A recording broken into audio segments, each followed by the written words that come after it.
સાતમું રત્ન જે બતાવ્યું છે શિવ મહાપુરાણમાં, રંભા નામક અપ્સરા.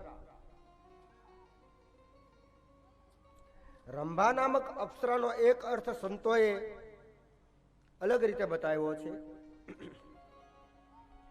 કે અપ્સરા યાની આપણી ઈચ્છા પૂર્તિ, આપણી મનકામના. કેવલ સ્ત્રીની વાત નથી, સમજવાનો પ્રયાસ કરજો. પણ મનમાં જે કઈ આકાંક્ષા હોય એને પ્રાપ્ત કરવાની જિજ્ઞાસા યુવાનીમાં આવે છે. આ મારી તમારી યુવાની છે. અને રંભા નામક જે ઈચ્છા પૂર્તિ છે એને આપણે ઇગ્નોર કરવાની છે. ખરેખર તો ઇગ્નોર કરવાની વસ્તુ છે. સીધે સીધું યુવાનીમાં ફળની ઈચ્છા ન રખાય. અને એકવાર રંભા નામક ઈચ્છા, આપણી ઈચ્છા પૂર્તિનો ત્યાગ કરી અને આપણે જે કાર્યમાં છે એમાં પૂર્ણ નિષ્ઠા રાખશું તો આઠમું રત્ન સમુદ્રની અંદર ખુદ લક્ષ્મીજી પ્રગટ થયા છે. લક્ષ્મી તમારી આધીન બની જાય છે. પછી લક્ષ્મી માટે આપણે ક્યાંય જવાની જરૂર નહીં પડે. આપણા ઘરની દાસી બનશે. સંતોએ લક્ષ્મીમાં પણ અનેક સંકેતો મને તમને આપ્યા છે. લક્ષ્મી આપણા જીવનમાં કોણ છે? અને આવું જે વ્યક્તિ કરતા હોય એને મારે ખાલી એટલું જ કહેવું છે કે તમને તમારા ઘરની તિજોરીની ચાવી ઉપર ભરોસો કે મારો બેઠો આ મહાદેવ ઉપર ભરોસો? તિજોરીની પાછળ ધ્યાન રાખવા વાળો મારો મહાદેવ જ છે. પણ વિચાર કરો કે ચાવીની કિંમત કેટલી? ભગવાનની દયાથી આપણે ગમે એટલા સ્ક્વેર ફીટનું જગ્યા હોય આપણા ઘરની, પણ જેટલી જગ્યા હોય એવડું મકાન, એવડો બંગલો કોઈ બાંધે ખરો?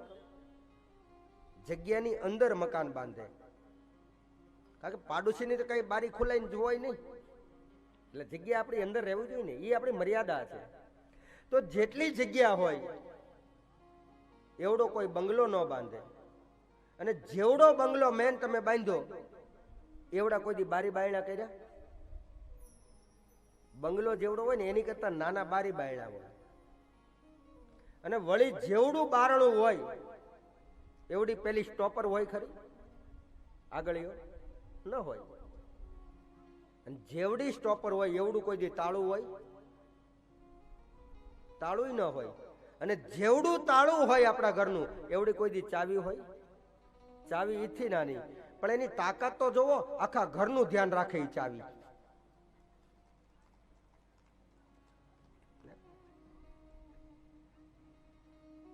તમે ચાવીમાં તમે તાળી પાડી બરોબર, પણ તમે તમારા ઘરની ચાવીમાં જ સમજ્યા આ ચાવી કઈ છે? એ તો આપણા જીવનમાં કોઈ ગુરુ મળી જાય ને ગુરુ એકવાર જો મારા તમારા અંતરના તાળા ખોલી નાખે ને એ જે ચાવી છે ને ચાવી ગુરુના હાથમાં હોય છે. એ ચાવી આવી કથાઓના હાથમાં હોય છે.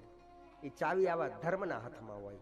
અને ધર્મના હાથમાં જેની ચાવી હશે એના ભરોસા સાથે કહું એના ઘરમાં ક્યારેય લક્ષ્મીની અછત નહીં હોય. લક્ષ્મી એના ઘરની દાસી હશે.